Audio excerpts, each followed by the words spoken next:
62 വർഷം ഇന്ത്യൻ ആകാശം കാത്ത MiG-21 യുദ്ധവിമാനങ്ങൾ നാളെ വ്യോമസേനയിൽ നിന്ന് ഔദ്യോഗികമായി വിരമിക്കുകയാണ്.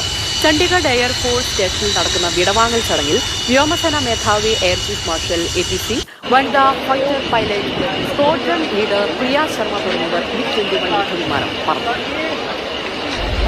MiG-21 യുദ്ധവിമാനങ്ങൾ വിടവാങ്ങുന്നതോടെ ഇന്ത്യൻ വ്യോമസേനയുടെ ധീരമായ ഒരു അധ്യായമാണ് അവസാനിക്കുന്നത്. 1965-ലെയും 71-ലെയും ഇന്ത്യ പാക് യുദ്ധങ്ങൾ, 1999-ലെ കാർഗിൽ യുദ്ധം, 2019-ലെ ബാലാകോട്ട് ആക്രമണം, ഒടുവിൽ ഓപ്പറേഷൻ സിന്ദൂർ. രാജ്യത്തിന്റെ അഭിമാനം വാനോളം ഉയർന്ന പോർമുഖങ്ങളിലെല്ലാം ഇന്ത്യയുടെ കുന്തമുനയായിരുന്നു MiG-21 യുദ്ധവിമാനങ്ങൾ.